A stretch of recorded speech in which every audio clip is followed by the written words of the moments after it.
The military was a forerunner in courageous racial integration in ways no other institutions were willing to do. I served with men and women of all backgrounds because of the courage of people decades and decades ago. Incredibly important. However, the DEI policies of today are not the same as what happened back then. Who were the court martial? Senator, in multiple cases, they were actually acquitted. But charges cases, lingered, yes, regardless of where those convening authorities were. Yes, sir. Some were, but others were convicted, and you asked for pardon. That's the only reason you asked for pardon, because they were convicted. To the professionalism of the United States military, and would undercut readiness, undercut retention, because I can see officers receiving these emails beginning to wonder very seriously if they should continue.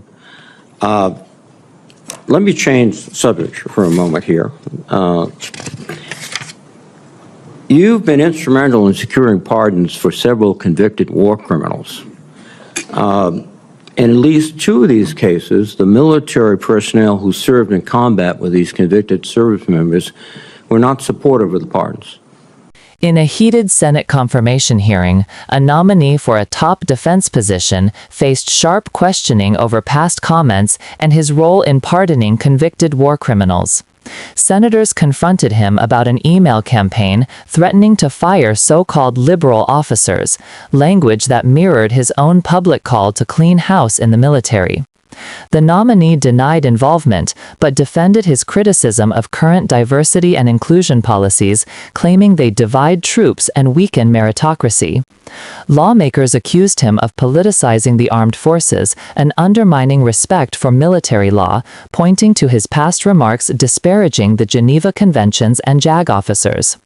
While the nominee insisted he supports accountability and battlefield effectiveness, senators warned that his rhetoric threatens the professionalism, discipline, and unity essential to America's military readiness.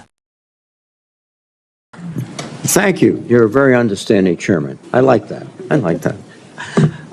Ms. Hegseth, you've written, and it's quote, "Oh yeah, and fire any general who hasn't carried water for Obama and Biden's extra constitution and agenda-driven transformation for our military. Clean house and start over."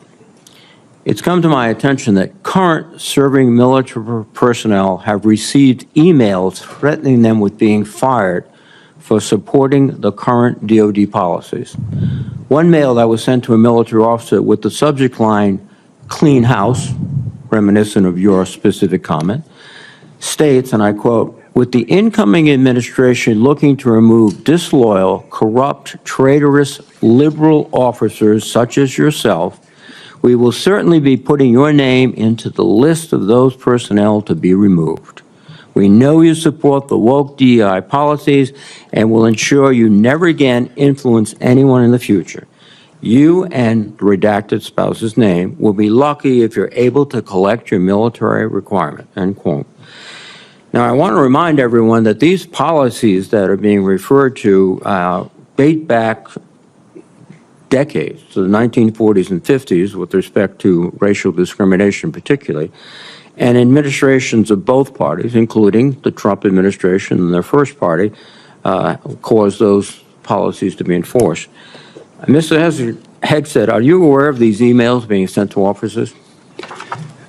Senator, you mentioned the word accountability, which is something we have not had for the last 4 years. Are you aware of these messages being sent to officers? Certainly I'm not aware of that. It's not one of my efforts, but there's been no accountability for the disaster of the withdrawal in Afghanistan. And that's precisely why we're here today. Excuse me. Is that leadership has been unwilling to take accountability. It's the time to restore that to our most senior ranks. You have written publicly that DEI policy is a distraction and have military personnel walking on eggshells. Do you believe that emails like that are essentially threatening both a serving officer and a spouse and claiming that they'll lose their pension will have a distraction and detract from the lethality? Senator, you mentioned the 40s and 50s, and you're precisely right. The military was a forerunner in courageous racial integration in ways no other institutions were willing to do. I served with men and women of all backgrounds because of the courage of people decades and decades ago. Mr. Incredibly Hegseth, important. please, do you mean- However, please, the do you- DEI policies of today are not the same as what happened back then. They're dividing troops inside formations, causing commanders to walk on eggshells, not putting meritocracy first. That's the indictment that's made by those serving right now. Excuse me. And why we're having this Excuse me. conversation. All of your public comments don't talk about meritocracy. They talk about liberal democratic efforts that are destroying the military, that those people are our enemies. That's not meritocracy. That's a political view. And your goal, as I see emerging, is to politicize the military in favor of your particular positions, which you've outlined extensively, which would be the worst blow to the professionalism of the United States military and would undercut readiness, undercut retention, because I can see officers receiving these emails beginning to wonder very seriously if they should continue. Let me change subject for a moment here. You've been instrumental in securing pardons for several convicted war criminals. In at least two of these cases, the military personnel who served in combat with these convicted service members were not supportive of the pardons. They did their duty as soldiers to report war crimes. Your definition of lethality seems to embrace those people who do commit war crimes, rather than those who stand up and say, this is not right. So what's the response to your service members who personally witnessed these and courageously reported them to their superiors? Senator, as someone who's led men in combat directly and had to make very difficult decisions, I've thought very deeply about the balance between legality and lethality, ensuring that the men and women on the front lines have the opportunity to destroy with and close the enemy, and that lawyers aren't the ones getting in the way. I'm not talking about disavowing the laws of war or the Geneva Conventions or the Uniform Code of Military Justice.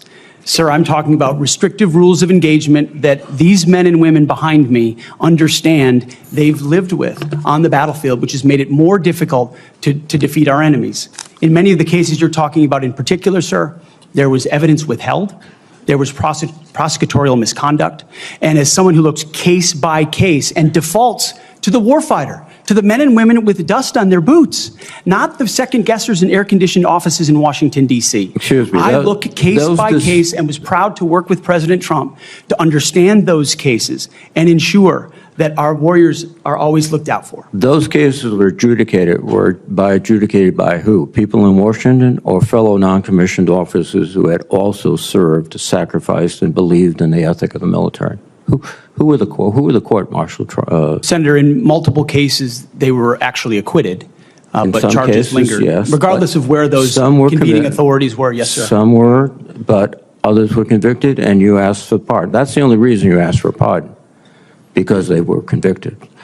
But the other factor, too, is you've already disparaged in writing the Geneva Convention, the rules of law, all of these things. How will you be able to effectively lead a military in which one of the principal elements is discipline, respect for lawful authority? You have made statements to your platoon after being briefed by a JAG officer. Well, by the way, would you explain what a JAG-off is? I don't think I need to, sir, Why not? because the men and women watching understand. Well, perhaps some of my colleagues don't understand. It would be a JAG officer who puts his or her own priorities in front of the warfighters. Their promotions, their medals, in front of having the backs of those who are making the tough calls on the front lines. Thank you, Senator Reid. Interesting. Thank you, Senator Thank you Reid. very much. Senator Fisher. Thank you, Mr.